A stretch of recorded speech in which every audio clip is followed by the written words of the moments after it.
Hi, everyone. So I'm talking about in praise of shadows today. So let me start off with a question. When you kiss somebody for the first time, but like proper kiss, not like kiss your grandmother, kiss your sister, kiss your cousin, well, you know. What's the first thing that you do? What's the first thing that you actually physically do when you kiss, like proper kiss someone? You close your eyes. You close your eyes, right? Unless you're one of those people, you know who you are. They like look behind the person to see if there's maybe like a better kind of prospect coming along. You close your eyes. What do you do when you're laughing out loud, like really out of the belly, like laughing? What do you do? Close your eyes. This is a very easy question and answer thing. What do you do when you try and memorize something when you're studying for a test? Do you remember back in the day, studying for a test, trying to memorize something? Close your eyes, right? What do you do in this test that next morning when you're trying to remember the thing that you're studying? Close your eyes. More to pray than anything else. But close your eyes to try and remember. It's very interesting to me. The reason that we do this is we do this because our eyes are very aggressive. They tend to grab information. They don't give us a choice to what we see. I know, as most of us know, there's some things in this world that cannot be unseen. And for anybody that's ever watched Game of Thrones first episode, remember? I know what's in your mind right now. Yeah, you cannot unsee that, ever. It's there forever. You can't get rid of that. And some things should never, ever, ever be Googled. So, where do you find treasure? Out in the open? Under like a big fluorescent light going, treasure here, treasure here. No, you don't. Where do you find it? It's buried, right? It's difficult to find it. You have to dig up. It's somewhere hidden in the darkness, maybe in an attic upstairs. That's where you find treasure. Where are stories told, like the best stories? Right? Around a campfire. When do you see monsters? When do you think about monsters as a kid? Like in the middle of the day at noon, you're like, here's a monster. Like, there's a monster in my wardrobe at noon. It's like, no, there's not. Even if you see a monster at noon, which nobody does, if you're sober, you don't see a monster at noon. Even if you did, you just tell it to bugger off. Right? You don't. They come out at night when it's dark. Because that's when your imagination goes rife. Right? And for me, what's really interesting is like, even if you look at like a very high Japanese culture, you find that patina is valued. You know patina, the little specks on the silver that we all try and clean off? It's valued.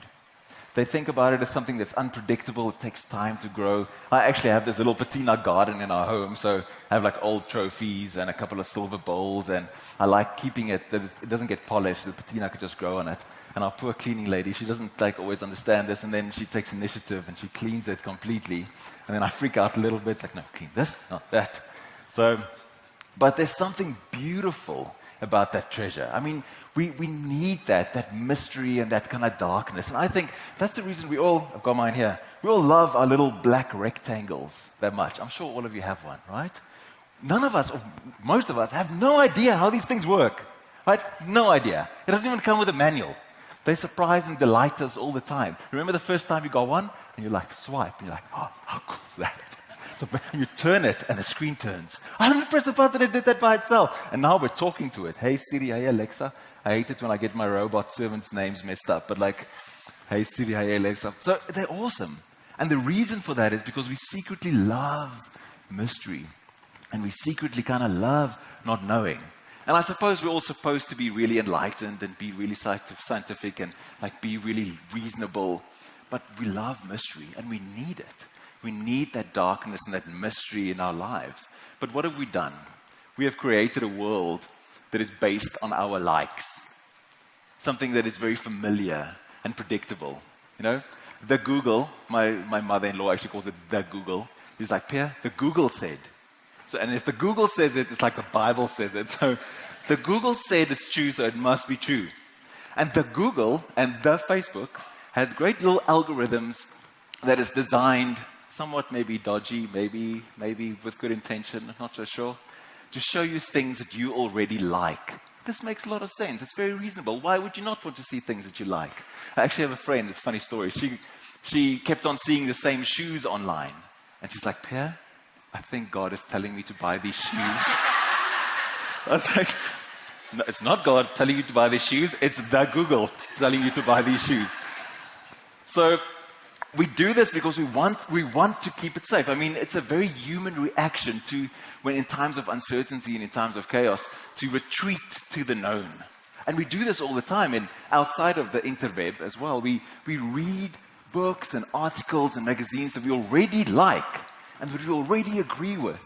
And we watch series and movies that we already know we're going to like. It's like, the new Marvel is going to be amazing. And you go and watch it and you're like, that was amazing. It's like, why did you just waste $80? Like, you knew it was going to... Anyway. So we do this because we don't like chaos. We want to retreat into something that is safe. And what we do is we research things to death. And we dissect them. And in the process, actually kill them. We ensure our insecurities and we drug our doubts completely, just to get away from this. And in doing that, we miss something very, very important. We miss surprise and delight. We miss the unexpected. We miss the mystery and the gift of chaos. We miss that completely.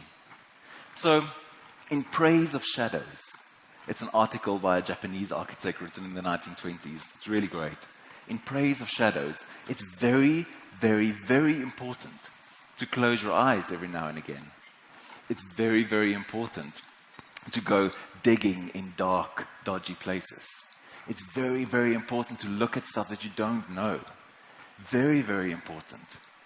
The soul needs its secrets. Creativity needs uncertainty to flourish. That's where we need to go. Romance. The essence of romance, Oscar Wilde said, the essence of romance is uncertainty.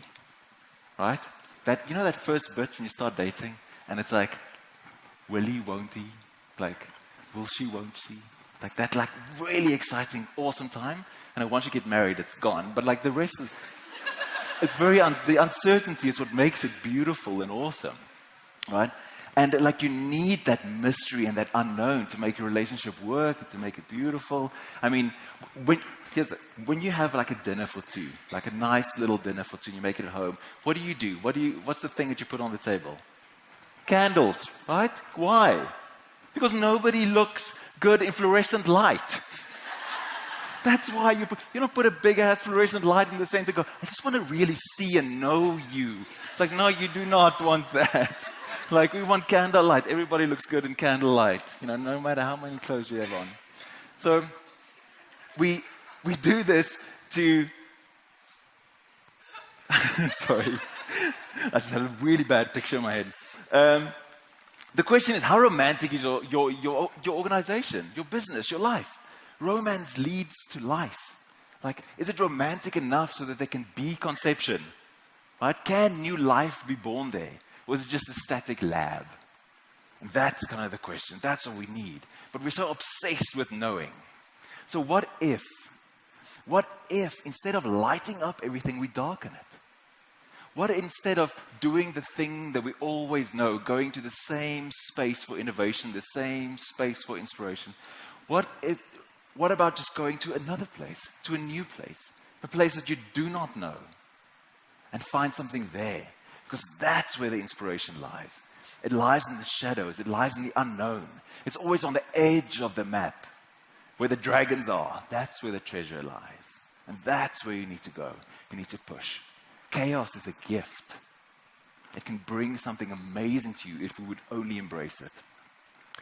So I always finish my talks with a bit of nudity, which is always good. This is not representative at all, I just want to say. But in ancient Greece, oh, that took a while. It's like, let the joke roll. There you go. Okay. So in ancient Greece, the men used to train naked in the gymnasium. That's what the word gymnasium means. It means to train naked. You can't spin in a toga. It's not going to work. So they used to train naked, and they also used to compete naked in the Olympics. No women allowed, fortunately. So, and on the entrance to the gymnasiums, there's a big sign, and it was always written in Greek, not in English, strip or retire. Otherwise, get skin in the game. Do something. I'm so frustrated. Like, information is something that's completely useless unless you can react to it. Unless there's something that you can do afterwards. So get skin in the game. If you don't like it, do something. Move. You are not a tree. You can do something. So what I want to do is give you a little task, a little training naked exercise to go and do in the next couple of weeks or so, right? So here's the exercise. The next time you go and see a film, or the next time you choose something on Netflix, maybe a film is a bit easier, you choose the number of the cinema before you go, right? So if you know there's, 40, 100 cinemas at Santon or wherever, you're choosing number 4. Whatever is showing at number 4, you'll watch that. Even if it is 7 Brides with 34 dresses, or Fast and the Furious number 37, like you go and you watch it, and I guarantee you that something will stand out for you, that something will trigger your imagination, will bring something new, because we need to intentionally build these randomization rituals into our lives and into our businesses and into our companies so we can get new areas of inspiration. So remember, next time you need a new source of inspiration, maybe close your eyes. That's where the magic happens. That's where life comes from. It's from the darkness. That's where you need to be. Thank you.